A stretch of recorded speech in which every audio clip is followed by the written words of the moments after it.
think we can go ahead and start us off. So again, thank you everyone so much for joining us today. Before we begin, I'll just introduce myself. My name is Emma Rauscher. I'm a program officer at the Center for Healthcare Strategies. And for accessibility purposes, I'll give a physical descriptor of myself. So I'm a white woman in my mid-20s with dark brown hair, dark eyes, wearing a gray shirt today and sitting in front of my white office wall. So we can go ahead and move to the next slide. Okay, and for today's session, we have some accessibility features. So if you need real-time captioning, that's available with the Show Captions button at the bottom of your screen. So you can click that button to turn them on and click the arrow next to that button to open caption settings if you need to adjust your font or your display area. You can also view the full audio transcript by clicking the transcript icon at the bottom of your screen. Slide.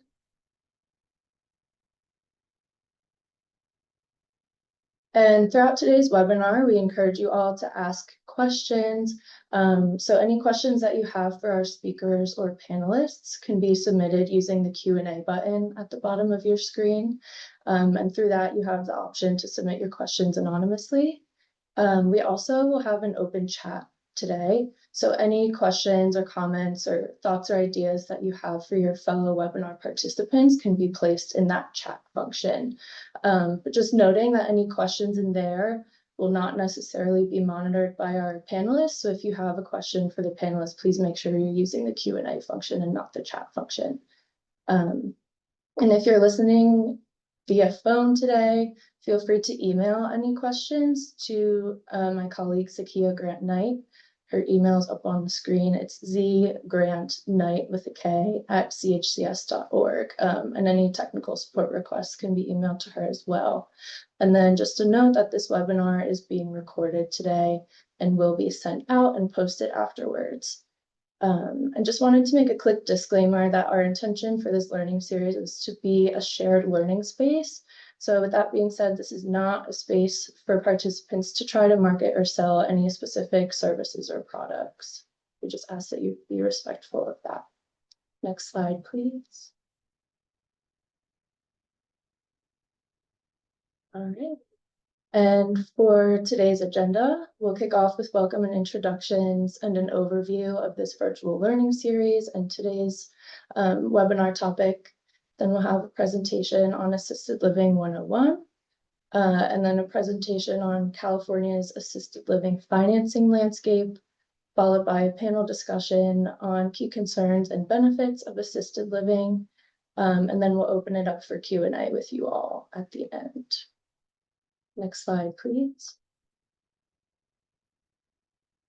So the objectives for today's session are to learn about the Assisted Living for Medi-Cal Enrollees virtual learning series and how it can assist in improving services for Medi-Cal populations, gain a better understanding of California's assisted living landscape, including eligible populations and financing pathways, increase understanding of the benefits of assisted living for various stakeholders, and engage in cross-stakeholder discussions and identify opportunities for further collaboration.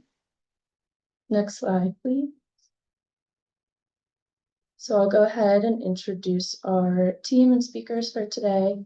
So first, the project team for this virtual learning series includes myself, Program Officer at Center for Healthcare Strategies, Sarah Triano, Associate Director of Long-Term Services and Supports and Disability Policy at the Center for Healthcare Strategies, or CHCS, Joshira Moffitt, Senior Program Officer at CHCS, Zakia Grant Knight, Program Officer at CHCS, and Meryl Schulman, Senior Program Officer at CHCS. And then we also have Kate Myers from the California Healthcare Foundation as our funder and project partner for the series. Next slide, please. And today's guest speakers on our webinar are Paula Hertel, Independent Consultant at Senior Living Consult, Mark Cimino, CEO at Cimino Care, Katie Panarella, Program Director of Community Supports at Anthem Blue Cross, and Carrie Landry, Independent Consultant at Carrie Landry Healthcare Consulting. And they'll go ahead and introduce themselves further when their sessions are up today. Next slide, please. So just in case anyone is not familiar with CHCS, we are a nonprofit based in New Jersey, but we work with stakeholders nationally to strengthen healthcare services to ensure better and more equitable outcomes, particularly for children and adults served by Medicaid. So since we were started in 1995, we worked in every state across the country and have done a lot of work with California. We partner with a wide range of stakeholders, including state and federal agencies, health plans, providers, community-based organizations, and community members to help make healthcare work better for people who face serious barriers to well-being, barriers like poverty, complex health and social needs, and systemic racism. Next slide, please. Now I'll invite Kate Myers from the California Healthcare Foundation to introduce herself and her organization. Thank you so much, Emma. And hello, everyone. As Emma said, I'm Kate Myers. I'm a senior program officer at the California Healthcare Foundation. And for accessibility purposes, I am a white middle-aged woman with straight brown hair and glasses. And for anyone not familiar with the California Healthcare Foundation, or CHCF, we are a private nonprofit philanthropy based in Oakland, and we're focused on improving the healthcare delivery system for Californians with low incomes. I'm really excited to be launching this webinar series today with our partners at the Center for Healthcare Strategies. We at CHCF see so much opportunity and so much need to improve access to assisted living communities for Medi-Cal enrollees. And we hope this series is going to provide some foundational information to a wide variety of stakeholders to help us all collectively do that. And we won't claim to have all the answers during this series, but we hope to advance our shared understanding of the assisted living setting and its potential, and hope to learn from you all about what else is needed to help advance this work in the coming years. Really happy to be here with you today, and I'll turn it back to Emma. Thank you so much, Kate. So we'll move into an overview of today's topic and our assisted living virtual learning series. Next slide, please. So we'll start off with why is this topic important? So to date, more than 1 in 10 nursing home residents in California have low levels of care needs, which means that this population could potentially be well served in other settings like assisted living communities or in their home. And this is particularly important as the aging population grows over the coming decade, and capacity in institutional settings might not be able to keep up with that growth. Currently, this population might be in nursing homes when they don't need to be for any number of reasons, including but not limited to not having accessible or affordable housing to move back into, or a lack of knowledge or access to public pay options for alternative housing or care settings. And I just want to note that for, in general, assisted living usually means senior care or care for older adults in the provider and assisted living operator space. But for this learning series, we'll use assisted living to refer to a wider range of facilities, including those that serve adults age plus, not just older adults. Next slide, please. So additionally, older adults across the nation are the fastest growing segment of the population experiencing homelessness. Between 2017 and 2021, California's older adult population grew by 7%, but the percent of older adults that sought homelessness services grew by 84%. California also has a high number of adults 50 plus who are experiencing homelessness for the first time. And these first episodes of homelessness after age 50 are often triggered by a new disability or being discharged from a hospital or nursing home stay during which they lost their previous housing. And older adults experiencing homelessness are more likely than younger adults to have a disability that requires assistance with activities of daily living. And many traditional housing and homelessness services are not necessarily equipped to offer the continuous assistance with these activities of daily living that these people require. So assisted living can kind of help fill that need for those populations. And people experiencing homelessness after age 50 are much more likely to die within 4 to 5 years than other adults experiencing homelessness. Next slide, please. California has the highest number of assisted living facilities in the country, so this is especially relevant to our California population. And many of these facilities have vacant beds that currently aren't being used to their potential capacity, either due to lack of funding or lack of staff to fill them.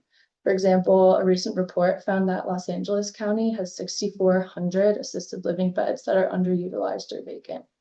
So there is potential to grow the utilization of assisted living. Next slide, please. Assisted living also plays a key role in California's vision for its public health system. So CalAIM is California's initiative to transform Medi-Cal, or California's Medicaid program. And some of the goals of CalAIM are to build a more coordinated, person-centered, and equitable health system, to address social determinants of health, including housing, through community supports, which can help Medi-Cal enrollees remain in home and community-based settings. So assisted living can help further these goals by matching people with the right level of care and services in the right settings for them.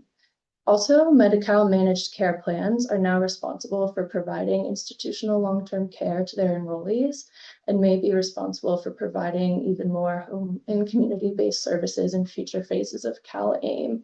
So this is especially timely and important for Medi-Cal managed care plan providers to think about as their responsibilities for covering these long-term services continue to shift.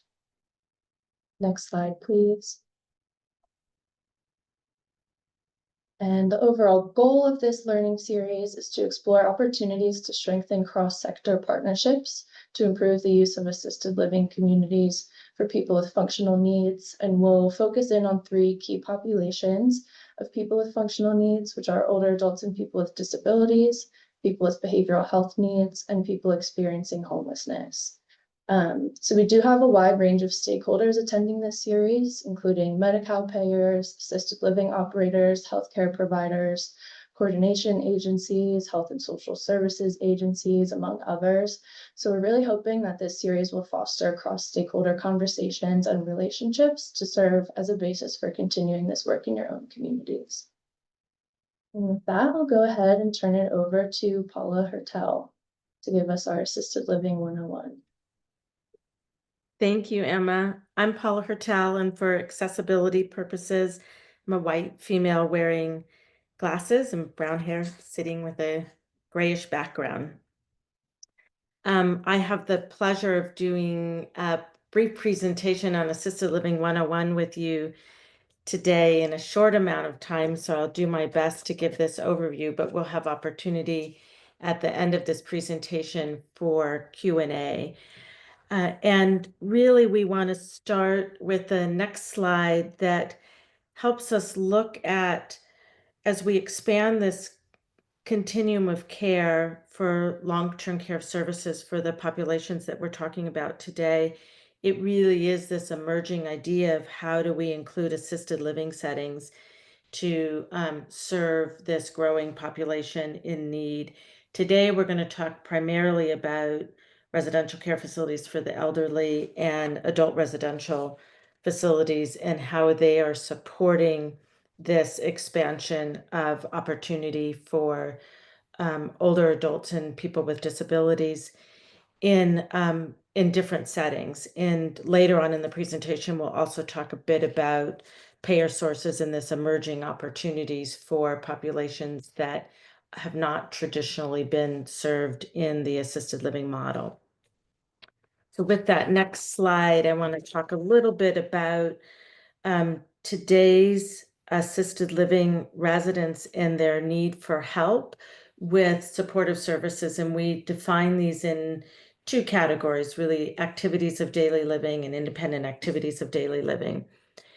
And just to take a moment, I'm not going to go through all of these services that are listed on the slide because many of you in this presentation probably have heard of these and know about it, but I just want to highlight that all of us know the importance of when these ADLs and IADLs are met, things like good nutrition, appropriate medication management, opportunities for social interaction, that we see the benefits of these non-medical supports and we see them both in terms of improved quality outcomes for individuals, as well as metrics such as reduced emergency room visits and other reductions in crisis services. So in some traditional medical or more institutional settings where we're focused on clinical outcomes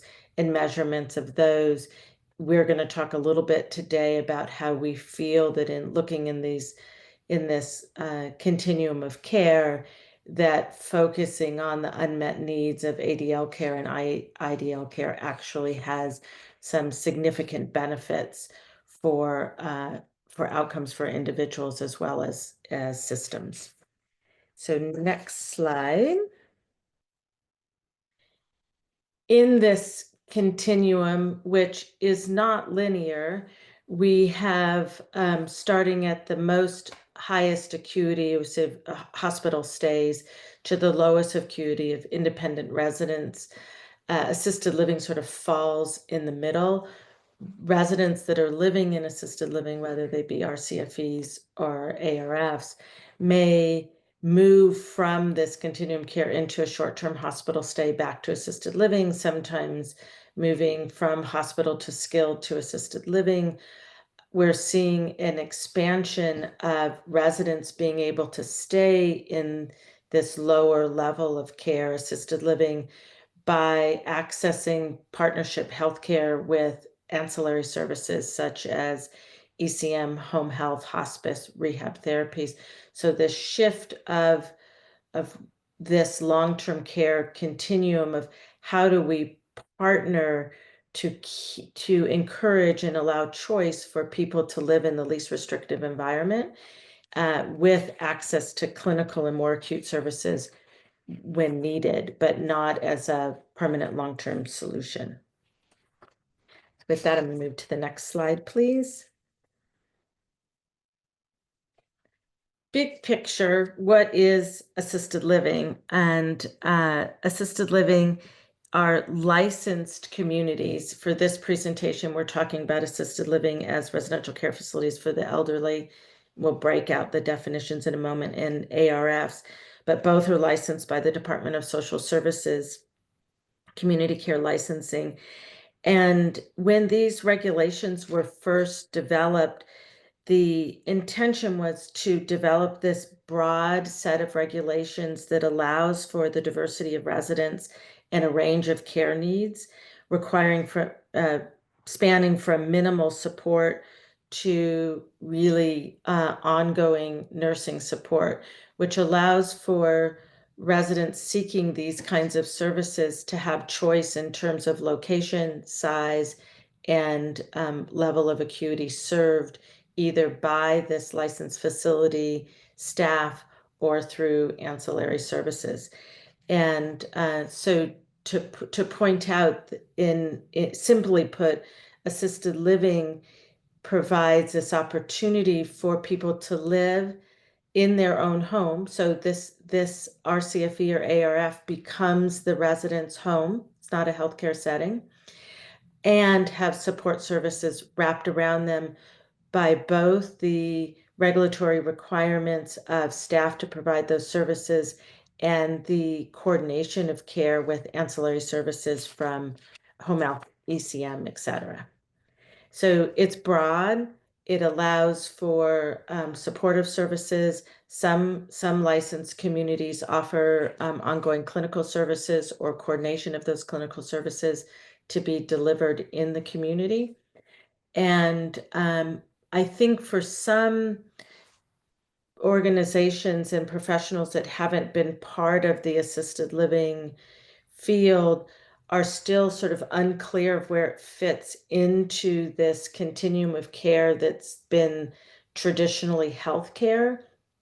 And so I sort of describe it as that our residential model philosophically is set up to be our residents' home, and we bring the delivery of healthcare services and social lifestyle services to the resident in our community, which becomes their home.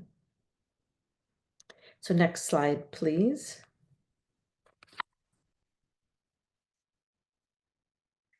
This is a picture actually of Mark, who you'll meet later on in the presentation, one of his communities, Country Club Manor, just to give you an idea that there's outdoor spaces, there's requirements under our licensing guidelines for social programs for residents to have choice in how they spend their day. So there's individual apartments or rooms where residents are making choices, bringing their own furniture, having services delivered to their room if they need help with bathing or dressing or some of those ADL services that we showed on the previous slide, as well as common space for people to have dine together with social interaction, to have activities and life enrichment, care coordination with resident care coordinators, coordinating healthcare services with doctors and care managers, and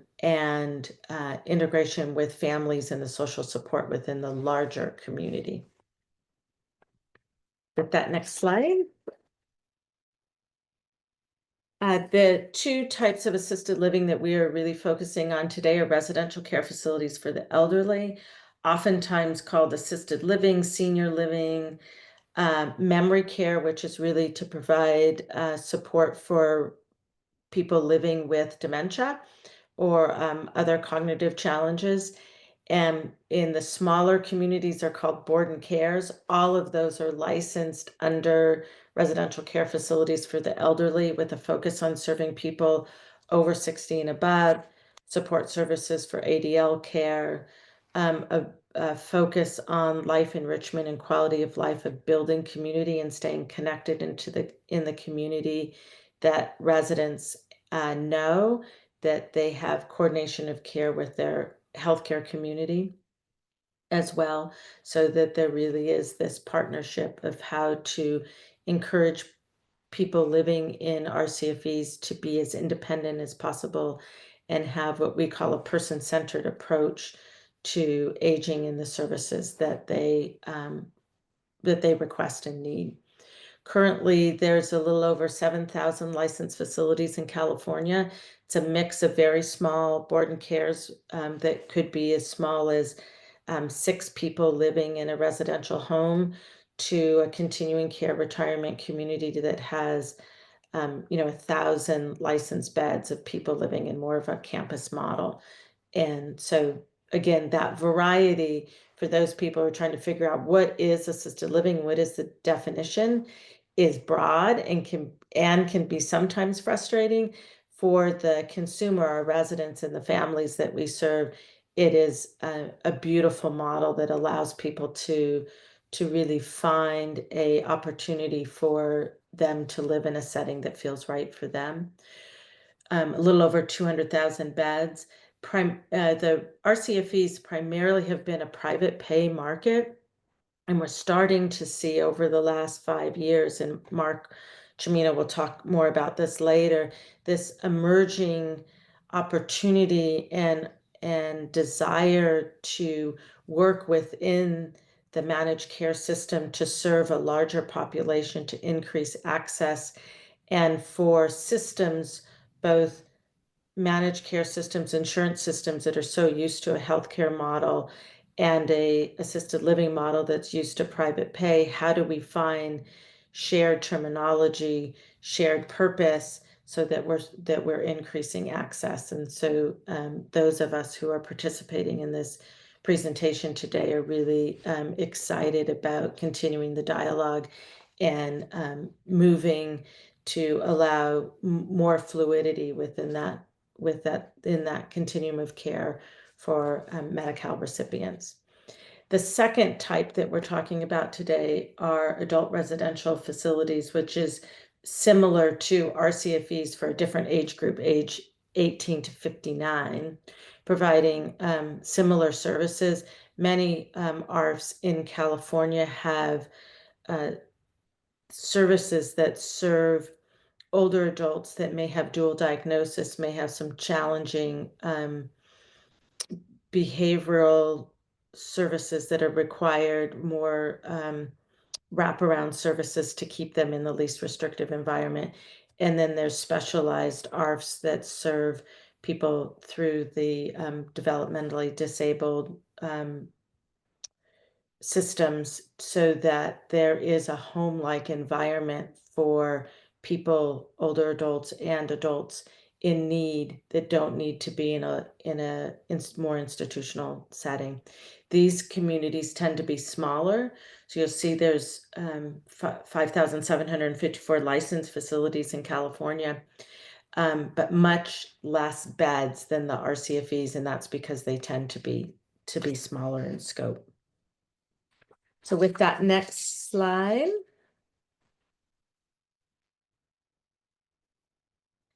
The other sort of confusion in what is assisted living in California is what is the difference between assisted living and skilled nursing?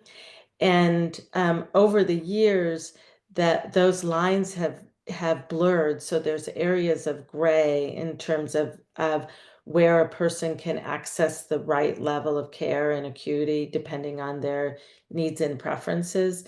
So in this slide, we are attempting to show you sort of the difference between the medical care model and skilled nursing, which is licensed by the California Department of Public Health, and the non-medical care model assisted living, which is licensed and overseen by the California Department of Social Services. But you will see some overlap. There's an opportunity for healthcare care coordination in both skilled nursing models and non-medical assisted living models support medication management, both support assistance with ADL care and IDL care. I think the biggest difference is that in a non-medical care model, you're looking at life enrichment, you're looking at home-like residence, you're looking at how to keep people connected in the larger community. And so the focus is on how do we integrate the healthcare needs either through our own staffing models or ancillary support services into this philosophy and this desire to continue to have people live in residence that feel and act like home. Now, to complicate things a little more, there are communities both in the RCFE and ARF licensed communities that offer 24/7 licensed nurses. They offer dementia-specific programs that have secured perimeters. They offer specialty programs like diabetic management, coordination of end of life, bringing in support services, recognizing the growing need for mental health support and behavioral health programs. And so it takes a little bit of research on our end to say, you are a licensed assisted living community. Let's dig a little deeper and see what level of care and services are you providing and what does it look like and does it meet the needs of the clients or the patients that you on this call may be working with. With that next slide. Big picture, this is who is living in assisted living right now and the kinds of needs that they are requesting. And so we're continuing to see assisted living as an option from both sides of the spectrum. So people that would traditionally be living longer term in skilled nursing are saying, let me look, maybe there's options for me to live in a less restrictive environment in assisted living with the help that I need either on a clinical basis or on a non-medical care basis. So on the right hand of your screen, you'll see the ADL needs and the common disabilities that big picture people have in assisted living. Most of the people that are served in assisted living right now are non-Hispanic white. Many of us on this call today have a commitment to advocate for increasing that access. In California, over 200,000 people are living in communities. Almost 70% of them are women. And many of the people living in assisted living right now are over the age of 75.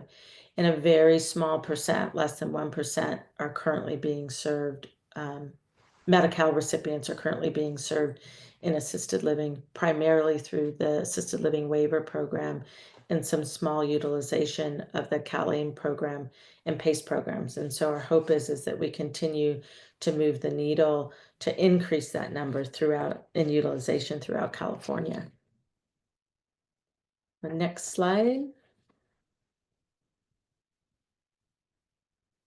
And this is just a sort of overview of what is the length of stay. Early on in my career, residents that were moving into assisted living were staying, close to 3 to 5 years. And so it is a need-based model of care that people are moving in because usually because it's no longer safe for them to live at home anymore. As the acuity continues to grow in licensed assisted living, we are starting to see people moving in and staying less time. So you could have somebody who's come in through a long-term care channels, lived in a skilled nursing facility, no longer needs that level of care, but has a whole bunch of comorbidities, is 90 years old, is living in a now moving into a licensed assisted living community, and is either staying with us for 2 years and then passing away. We do a lot of end of life planning. We have hospice coming into our communities. We have new regulations that started in January of this year that contemplate and recognize that many people living in our CFEs now have some level of cognitive decline or living with either diagnosed or undiagnosed dementia, and how do we help support them in the assisted living environment, balancing both personal rights, personal choice, and safety. So with that, what we call acuity creep, our communities are also looking at how to partner with ancillary services to support the clinical services being brought to them versus having to go into hospital or crisis situations or living in skilled nursing when services could be met in assisted living. So I went through a lot very quickly, and I think we're going to hold questions to the end. So I'll turn it back over to Emma for the next presentation.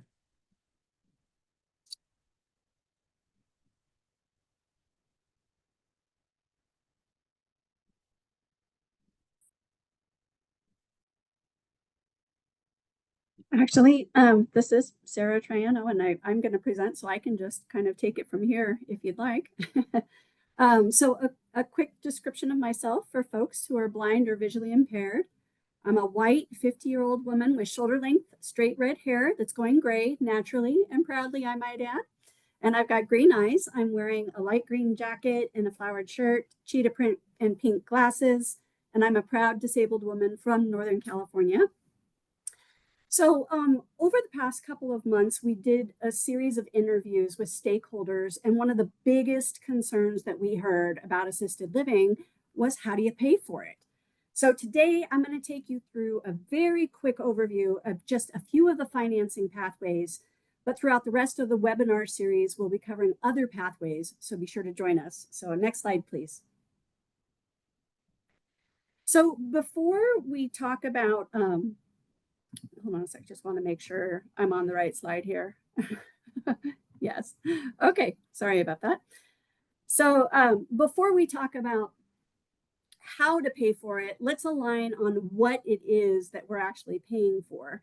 So like skilled nursing and assisted living, you're paying for the cost of two main things, room and board, and an additional fee for the services that are provided, including the ADL and IADL support that Paula just told you about. But unlike skilled nursing and assisted living, if you have Medi-Cal, it typically picks up the cost of the services, but you still have to pay for the rent.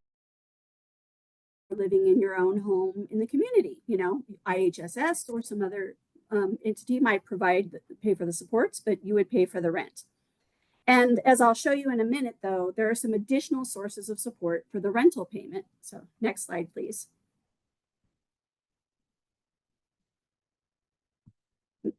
There we go. Okay. So most commercial health insurance policies don't cover the cost of care in assisted living. Some long-term care insurance policies cover it, but not always. And although the majority of residents that are in assisted living are eligible for Medicare, Medicare also doesn't cover assisted living unless the resident is in a PACE program, which we're going to talk about in a future webinar. So really only 2% of assisted living residents in California right now have Medi-Cal. So that means the large majority of assisted living residents in California today are private paying out of pocket for their services and rent. I know somebody asked a question about that. For the 2% that are using Medi-Cal to cover their care in assisted living community, it's either usually through the Assisted Living Facility Transition Community Support or the Assisted Living Waiver. But the majority right now are using the Assisted Living Waiver. And just a quick note here that California is really an anomaly in this regard. The only states that have a lower share of residents relying on Medicaid to pay for their care in assisted living of the 47 states that do are Alabama and Louisiana. So Connecticut, for example, by comparison, 66% of assisted living residents rely on Medicaid to cover the cost of their care. So there's a significant opportunity in California, at least as far as the assisted living facility transition community support is concerned. So next slide, please. And I say at least because, as most of you are probably already aware, the assisted living waiver is impacted. During one of our interviews, we learned it takes on average 14 months right now for an assisted living operator to become an assisted living waiver provider. And it's even longer for an ARF serving younger Medi-Cal residents with behavioral health needs. And the assisted living waiver is only available in 15 counties, has a capped enrollment and a wait list of 10,086 people as of February 2025. But hot off the press, some of you may already know this, but just a few weeks ago, DHCS started, the Department of Healthcare Services, sorry, we need to do an acronym drinking game here. DHCS is now sending the assisted living waiver waitlist to health plans, and many of the folks that are on the ALW waitlist can be served under the assisted living community support. So a lot of people mistakenly think that the assisted living waiver is the only way to pay for care in an assisted living facility. So they don't refer people there, but that's not the case. There are several other ways to pay for care in an assisted living community that we'll discuss during this webinar series, including the assisted living community support. So next slide, please.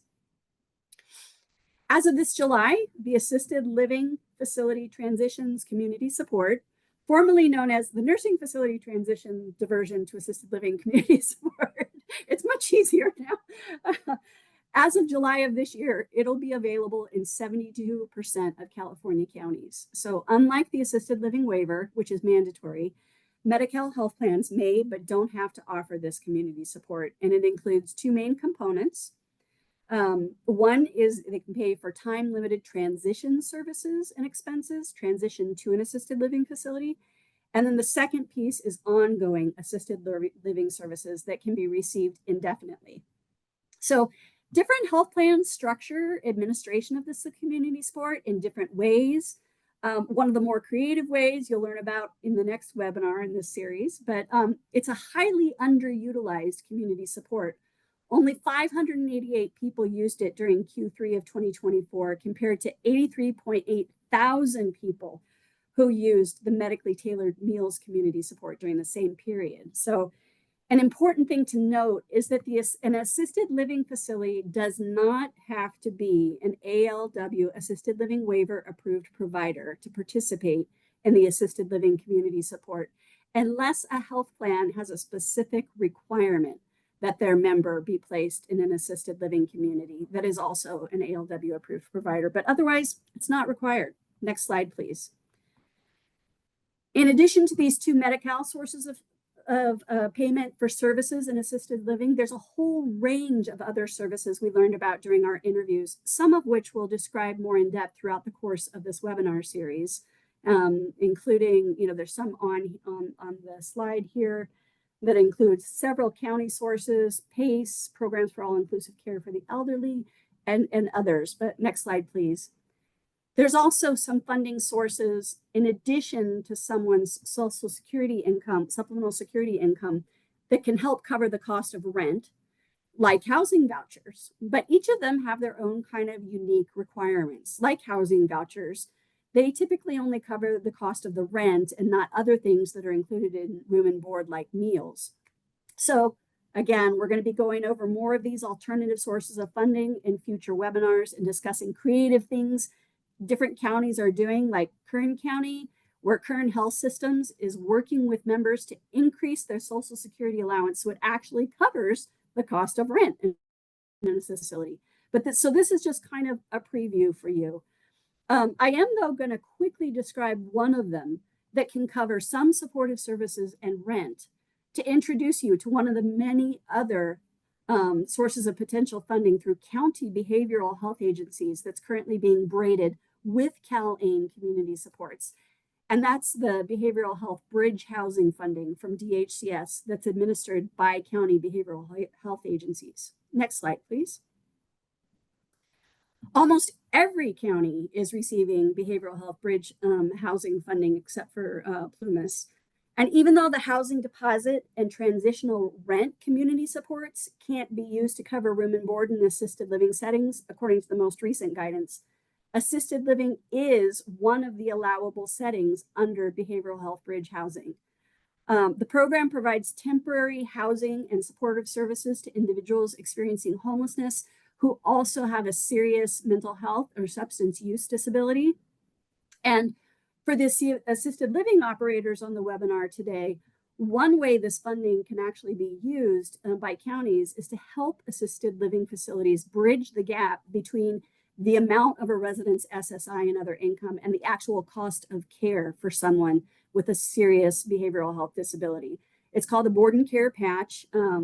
Again, because of the sake of time, we're not going to go into it in depth on this webinar here, but just making sure that you know of other options. So next slide, please.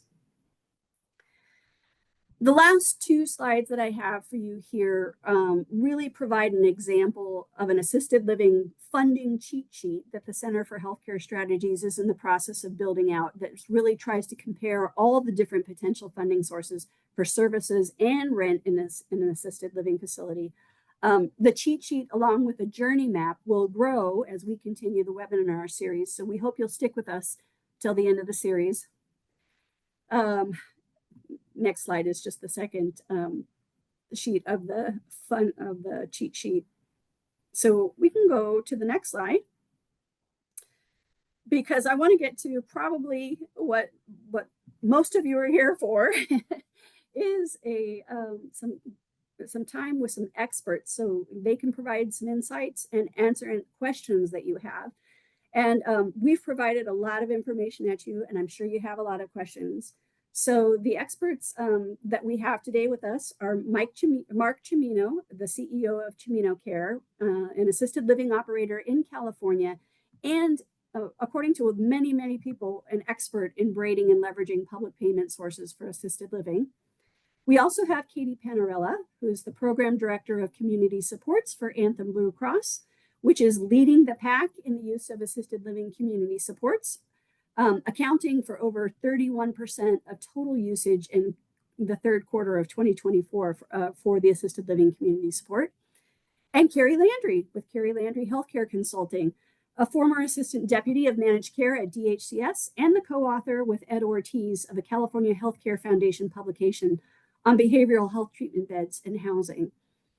So with that, I invite my panelists to turn on their cameras and we can start with some questions that we have for them and then turn to your questions as well. And we'll invite Paula as well to join us here for this. So let's start with Mark. So Mark, So Mark, if you'd like to introduce yourself a little more and then answer a specific question that I have, which is during a time of uncertainty around public resources, why should assisted living operators be interested in increasing relationships and contracts with third-party payers instead of just relying on private pay? Absolutely. Hello, everybody. Mark Cimino here, CEO of Cimino Care.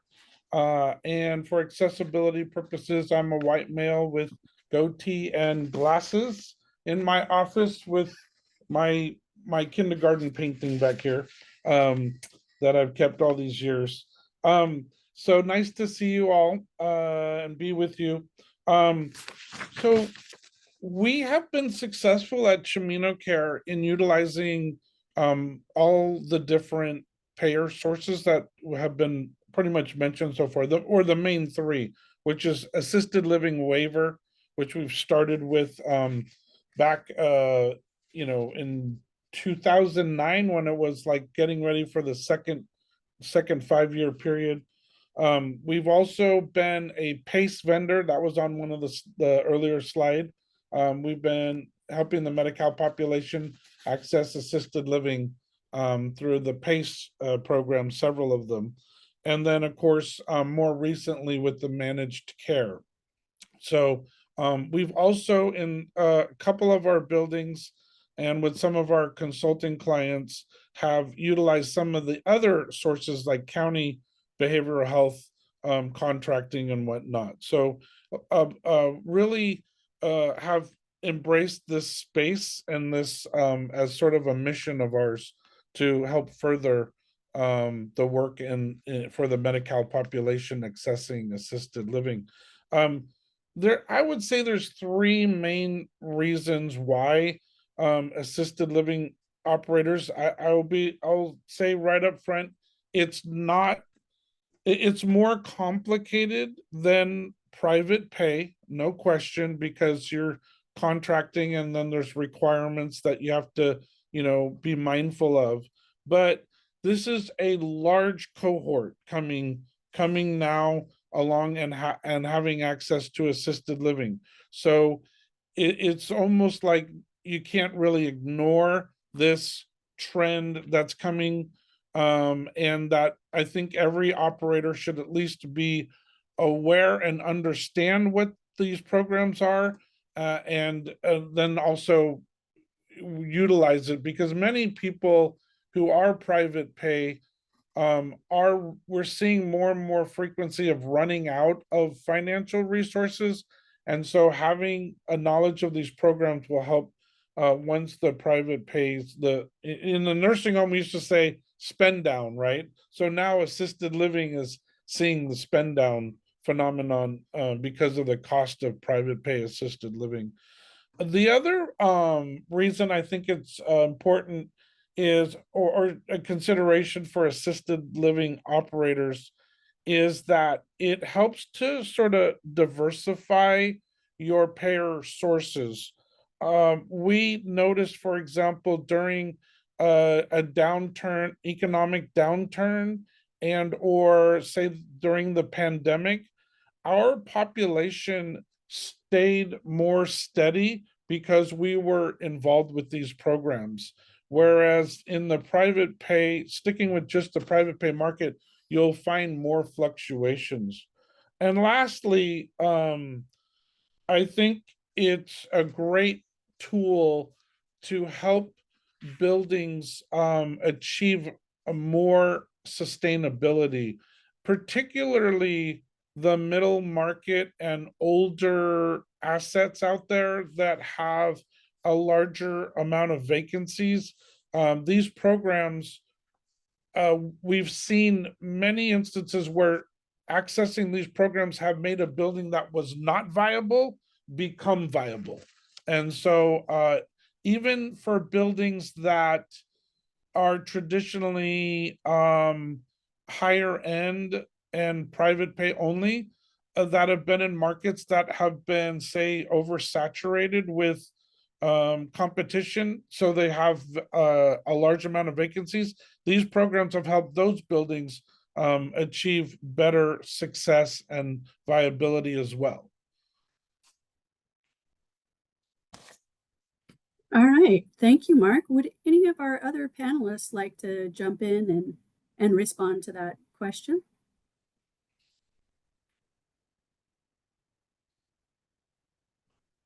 No. Okay, we'll move on then to a question for Katie.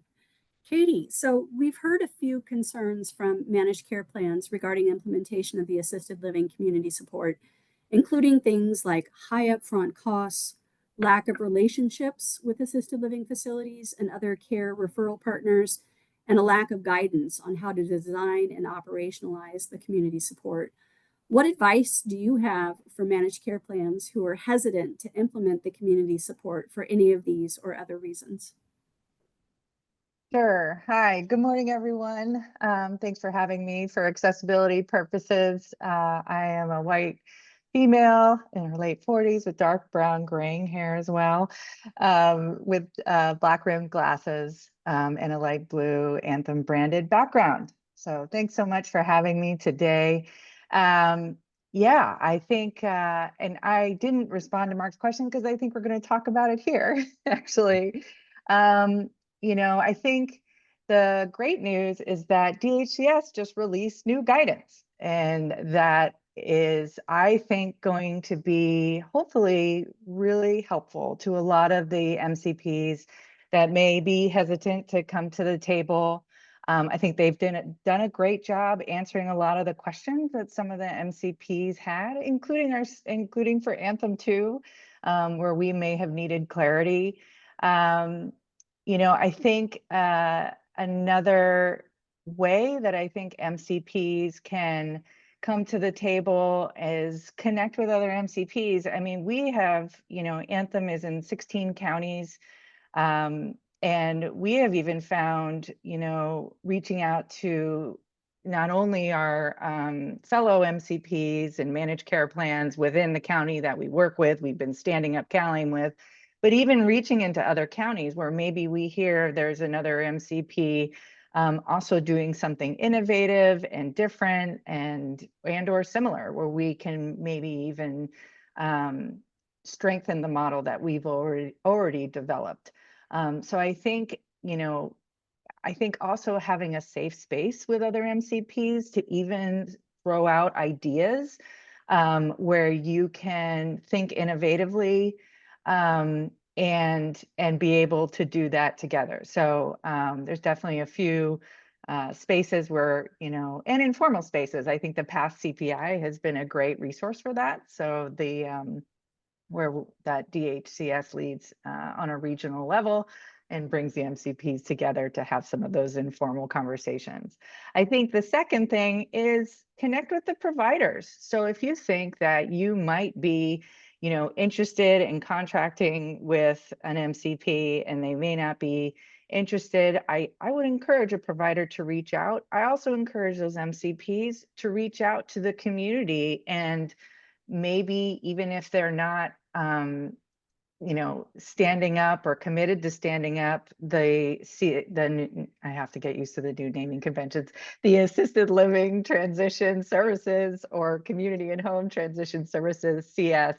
If they're not ready, our providers have become, they are well-versed in, some of them are very well-versed in CalAIM at this point. It's been going on for some time. It's been a couple years now. And it's an opportunity to listen to them. I think that was very much, we did that early in the game and started talking to providers and exploring how models might work within our own systems, within our understanding of the guidance. And we partnered with some very strong providers that have really, also helped us answer questions that we have of like, how does this work? What does this look like? What does this make sense or does that make sense? So I think definitely looking to, and maybe, spending some time with providers that might be knocking on your door, or the nursing facilities, or even the assisted living facilities, because I think we all learn a lot from one another. I know that, I have learned a ton from Paula and Mark, and here we are now all together again. And so I think there's opportunities there. I will just make one comment, We are at year 3 though, and just to be realistic at this point. So even though like an MCP might be, you know, may offer the service, these services tend to also take a lot of time. So even though we have high utilization is still very low compared to the other CS overall. So these services take a long time to engage with our members through many, many months. And so, you know, with every provider that we add, an MCP adds on, they need to be able to support them with TA and the appropriate resources. So just to understand that, you know, even if the MCP offers the CS, you know, it may also be, you know, they may be maxed out when it comes to, you know, provider need or member need at that time. It doesn't mean it's forever, you know, so there's always the letter of interest process, certainly for us, but just something to keep in mind that, you know, it could look somewhat variable in terms of getting through the door, and it may not be now, could be in 3 months, could be in 6 months, but just providing some perspective there. Thanks, Katie. Let me open it up for any of the other panelists who might like to add on to what she said. I mean, I would add on just one more thing, and Katie, you touched on it a little bit. Even the terminology that health plans, health providers, and assisted living use can be confusing. And so when Katie says provider, I'm thinking assisted living, operator, and she's talking about something else. And we work really hard. We have residents, and health plans have members, and hospitals have patients. And so I think just the brain power to sit down with this sort of curious open mind and saying, how can we all work together when our systems have been siloed for so long? And then so that's on the person-centered side. Then I think on the business system side, assisted living has been built as this residential model that, you know, when I started in my career, we didn't even send out invoices because older adults pay their bills, you know, and so it's like, this is how much your monthly fee was, and you know, you didn't send out a bill and you got paid, you know, if not on the first, but before the first. So the systems are changing, and the integration of how are we going to work together, and where are those pain points in terms of processes. If we can sit down and talk about it, and talk openly and in a safe place where we can say this could be a problem for us, and brainstorm solutions and start pilots, I think it will start to open up, because it's new. It's new for all of us. The terminology is new. The processes are new. I think there's stigma around populations that we're serving that are unknown to us. I certainly went through that when we talked about what does memory support look like, and how do we serve people living with dementia in the least restrictive environment. I think we're back into having those sort of open conversations with each other. That's why I think forums like this are so important. All right, Carrie, did you want to add on to that, or shall we jump into your question? Let's just jump in. It's all weaving together. It's all relevant. So Carrie, what are the opportunities to expand assisted living for Medi-Cal populations, including people with behavioral health needs and people experiencing homelessness? Well, hi everyone, Carrie Landry for accessibility purposes. To provide a description of myself, I'm a middle-aged white woman with short brown hair, today wearing a pink shirt with a gray blazer, and have the beautiful Golden Gate Bridge as my background with a sunset. So yes, a lot of my work recently has been focused on folks with behavioral health needs, and I think my comments I would plus one the comments that the other panelists have already made, mainly that there's a tremendous opportunity through managed care. And when I say managed care, I mean MCPs, like Katie was talking about, managed care plans that are responsible for the physical health needs and social health needs of their members, but also our mental health plans. And so already there is opportunity through our county behavioral health, which is our mental health plans, and our drug Medi-Cal organized delivery or organized delivery system plans.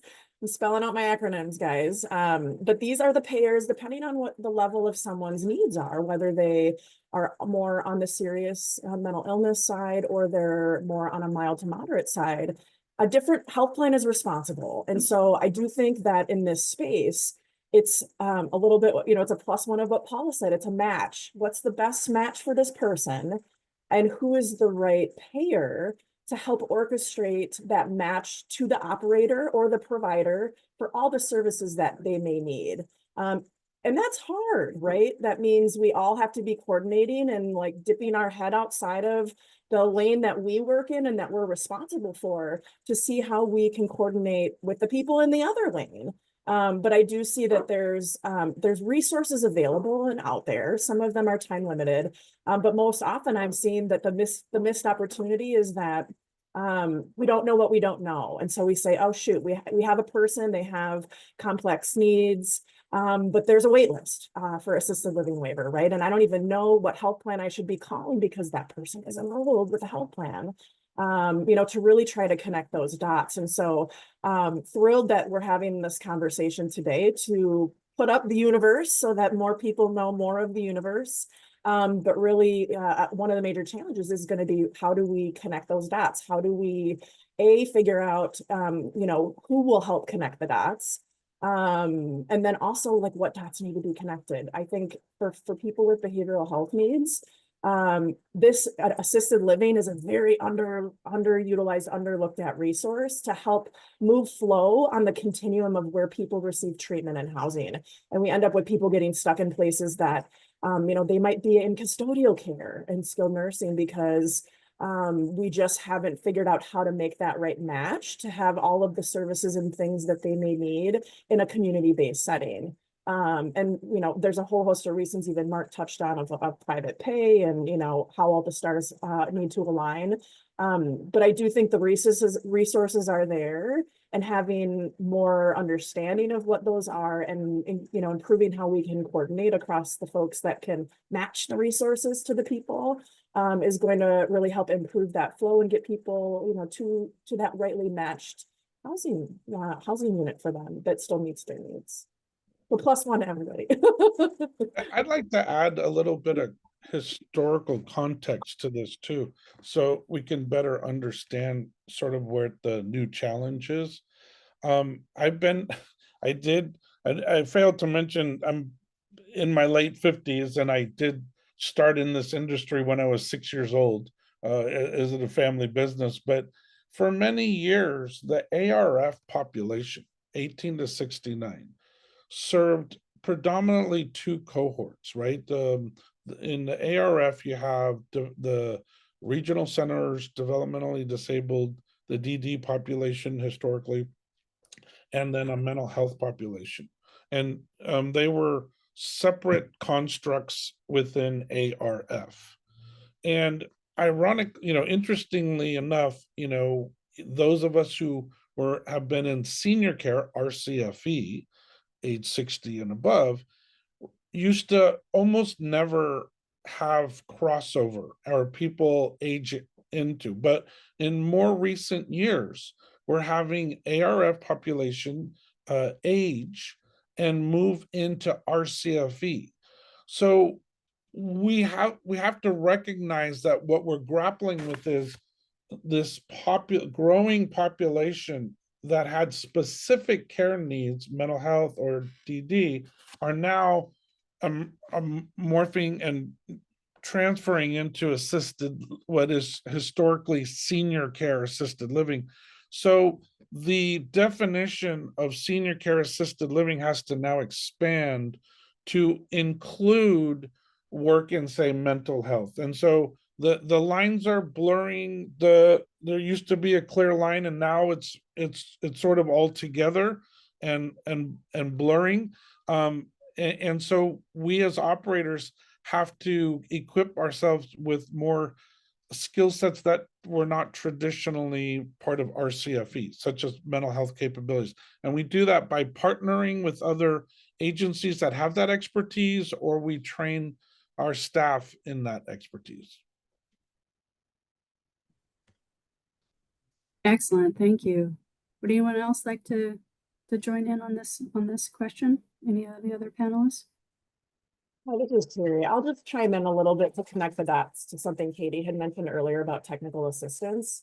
And there's been other comments, I think, coming up about how we have some small assisted living facilities and how can they figure out the matchmaking and connecting the dots. And I think Mark highlighted that there is a need for technical assistance. There is a need for, more services and different kinds of services. And I think that, again, there's opportunity to figure out what that looks like. There are some emerging models out there to help folks contract with health plans and with counties. And there's an opportunity to figure out what in a local community that could look like to really help, support folks that can't keep track of 6 health plans contracts and all of their, authorization processes and claims processes.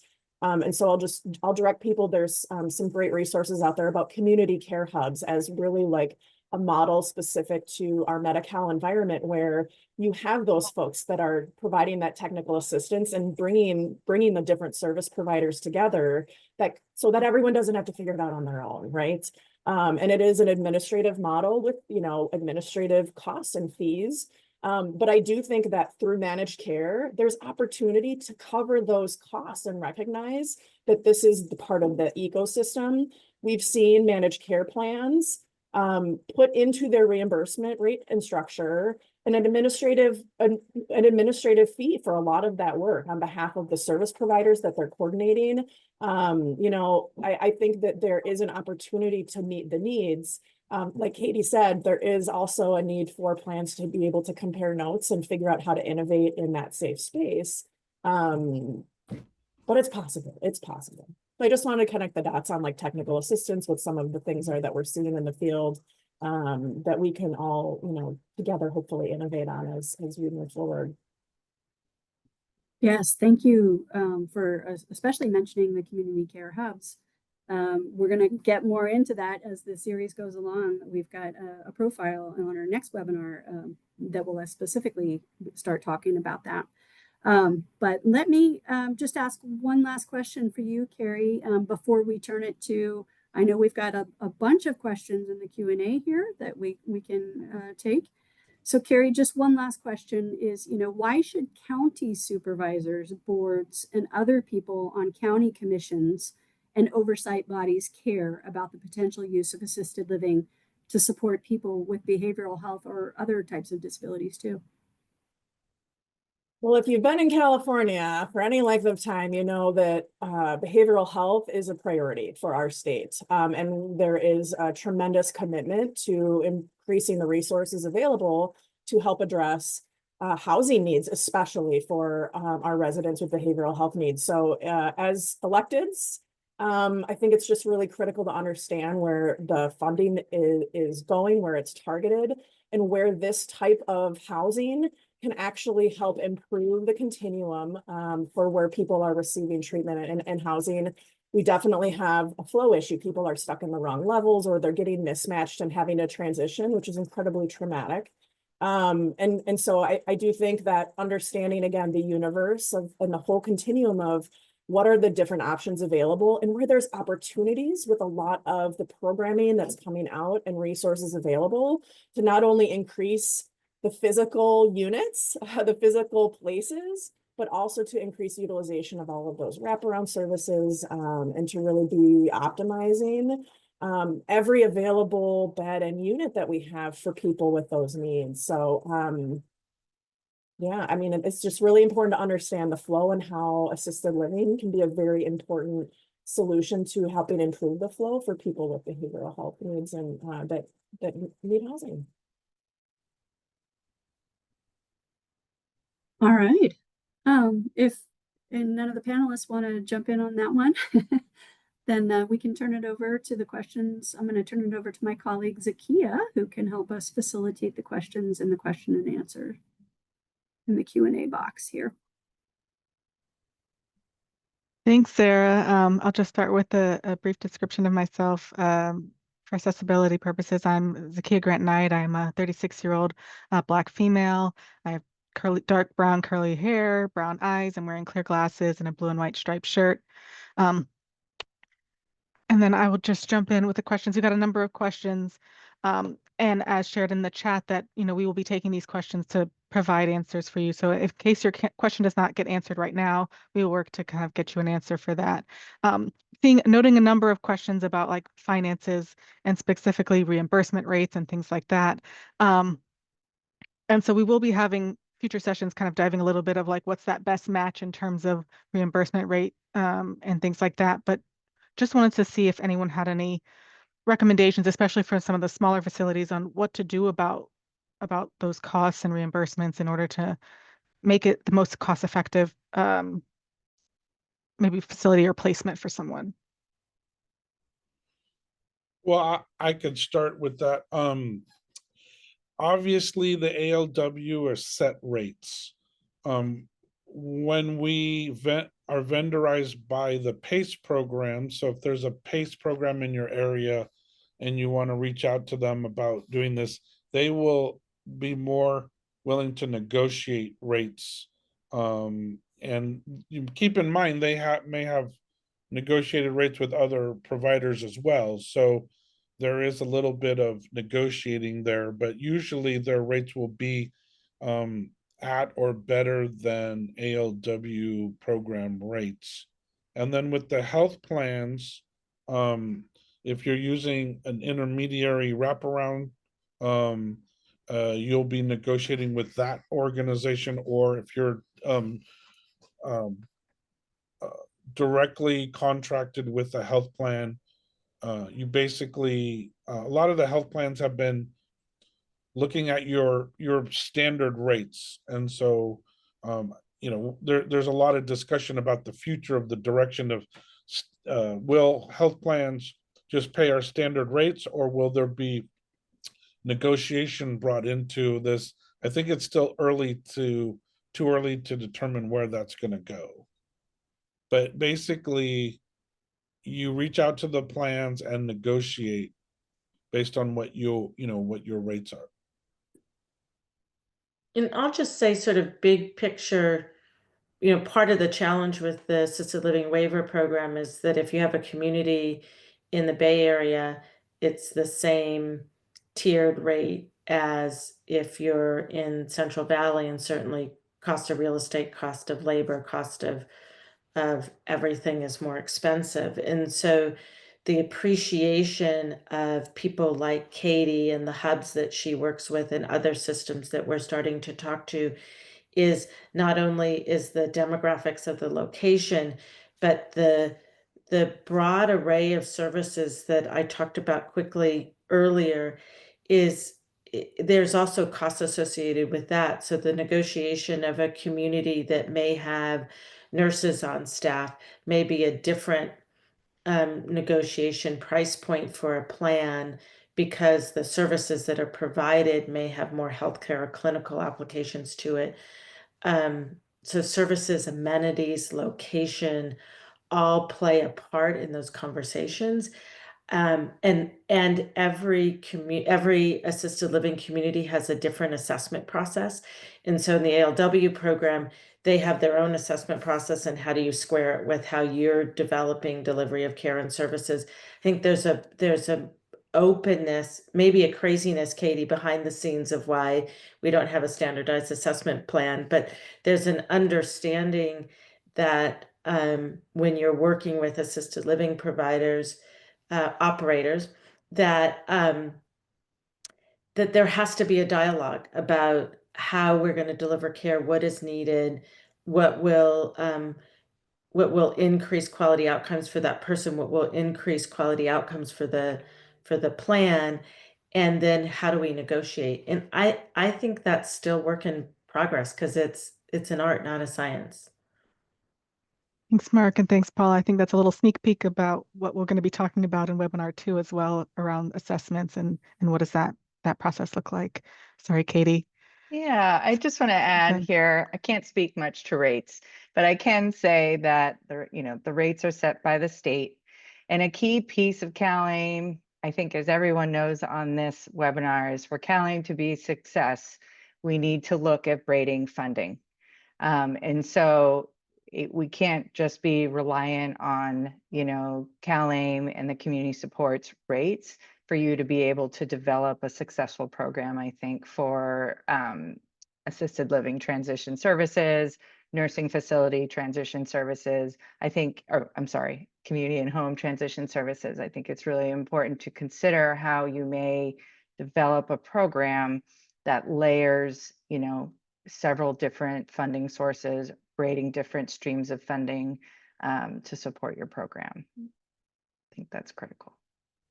Katie, and it sounds like you were saying, Carrie, as part of that technical assistance, some of those conversations can be about like, what is that financial, what's the best model, and how to really think through that.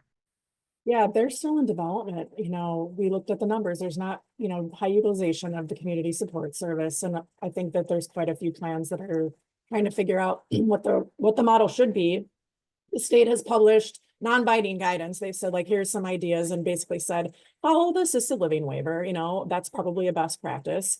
Where we're seeing the most success is where plans are doing that, but then saying there's a cost of living adjustment for this geographic area. There's an administrative fee that we're adding on. There's other pieces because they're recognizing the importance of like that additional coordination that the operator, that the service providers are doing. One thing I would add, although it's not directly tied to finance, but it's all about relationships, right? So like when you are negotiating and when you are trying to like justify the services in the model, it really helps to have good relationships because you are serving the same people and feeling that same shared responsibility. And so when we, talk about just what is best for folks and even that matching and like, when the health plan has to meet a need for a specific member, that they have a good relationship with a particular service provider where that, getting them access to those services is like a really positive experience all around. Like that goes a long way, and then they value the service, and it just changes the negotiation, especially when you're negotiating on behalf of multiple operators or service providers too. So it is art, but I definitely wanted to put a +1 in. The relationships matter. And I think like from a coordination perspective, but also as we're trying to figure out what are like sustainable rates for really important services, like that's just to never underestimate the power of relationships. Thanks, Carrie. I'm just going to pivot a little bit, and please, if I'm asking your question, if you have additional context or follow-up related to the question that I'm asking, please feel free to come off mute and ask and provide that additional information, or just to continue to follow up on your question. But how does payment work with Medi-Cal with managed care? Our parolee release on this coverage, and we cannot find facilities that accept our patients.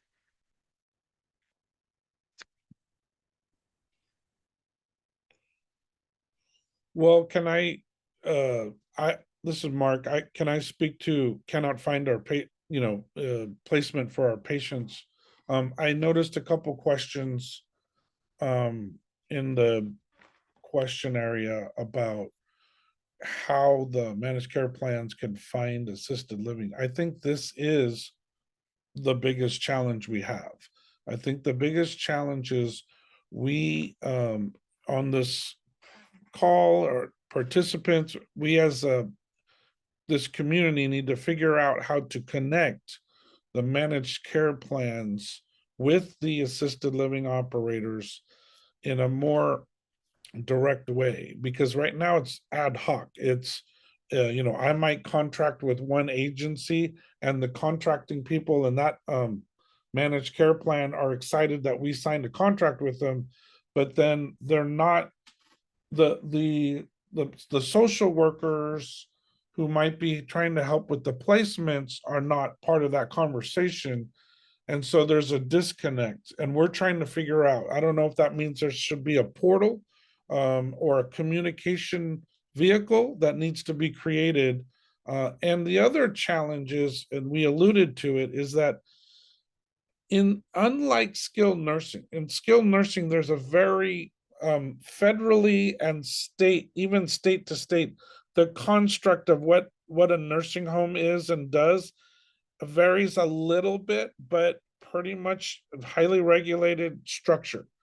In assisted living, there is everything from the small board and care 6-bed to the 100 and 200 unit large community. Some communities do light care, some communities specialize in dementia. Few communities are only now starting to embrace light geropsych, mental health issues. And so the challenge for health plans to connect with not only the assisted living industry, but the right assisted living communities that are tailored to care for those particular needs is probably the single largest challenge that we face, is how do we connect it all?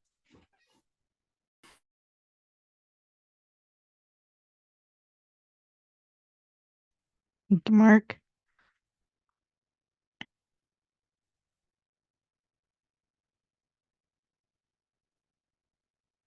Sorry, I was just adjusting. I misspoke about being able to come off mute. And just to say, we'll follow up with you. But if you have any other comments, please, you can add them into the chat and we will be keeping track of that as well. Just wanted to ask another question. Wondering about the use of technology to address safety, elopement, early detection of health issues, for example, falls or missed medications. There are lots of enthusiastic vendors. Do providers find it cost effective, or are there barriers to adoption of some of those technological services?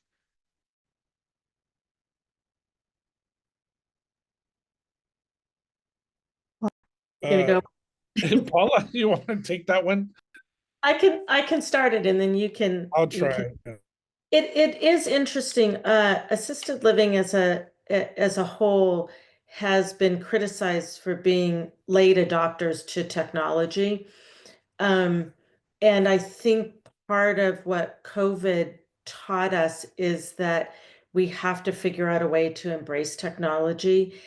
And so there are many communities, particularly in California, that are looking at technology for communications for many, I don't know what the percentage is, but many assisted living providers now have EHR and EMR for medication management. There are a lot of really good sort of fall detection analytics. There's shared communication around incidents and events. And so I really do see it becoming a partner, that technology is becoming a partner, and the sort of dialogue within assisted living of how do you balance personal rights and privacy and right to make choices and safety.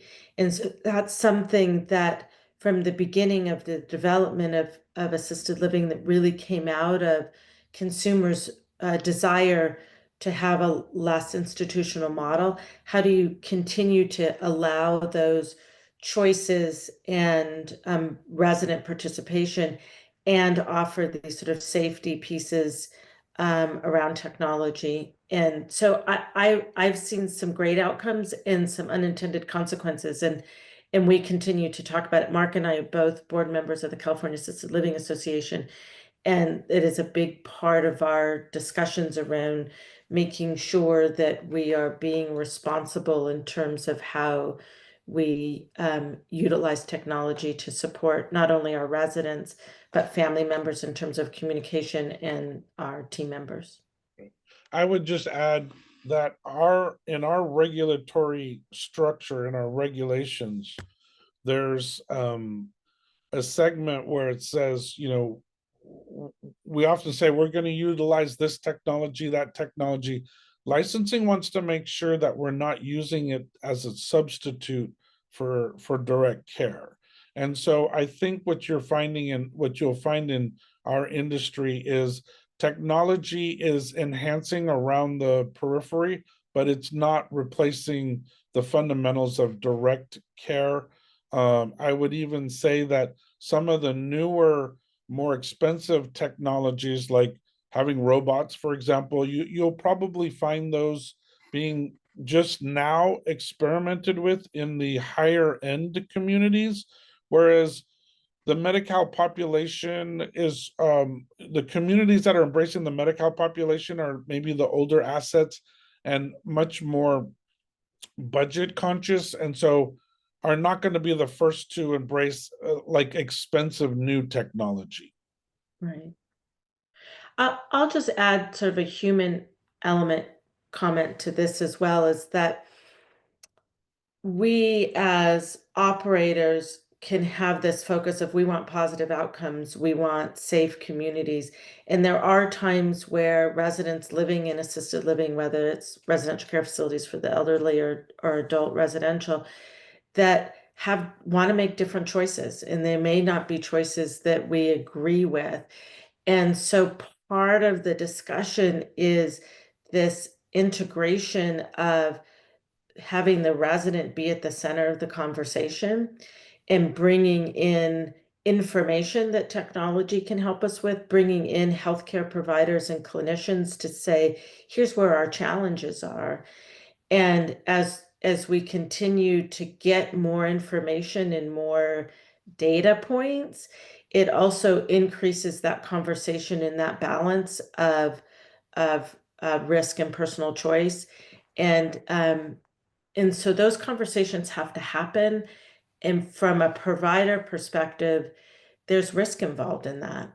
And how do we have those conversations about managing and mitigating risk for the resident and for the assisted living operator? Very true. Thank you. Just want to leave us enough time to do a little wrap. So I just want to thank you again to our panelists, to our presenters. I'll now turn it back to Emma, who will close us out. Thank you, Zakia, and thank you all again for all of your questions.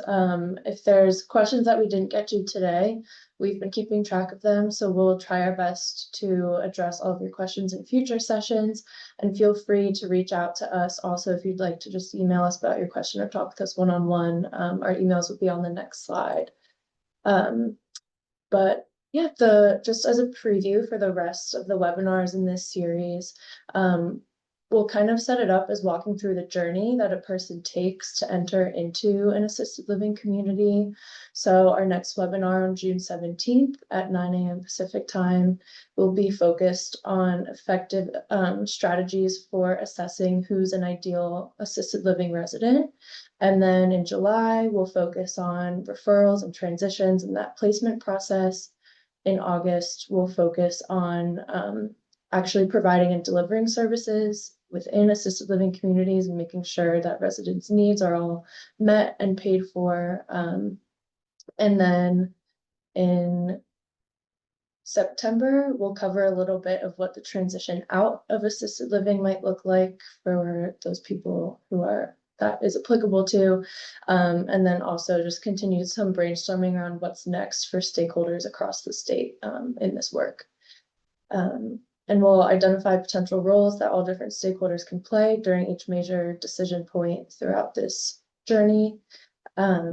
So yes, I believe Kate has put the link in the chat to register for webinar number 2, and you'll receive a follow-up email also with that link, as well as a link to the recording of today's session and the slides from today's sessions.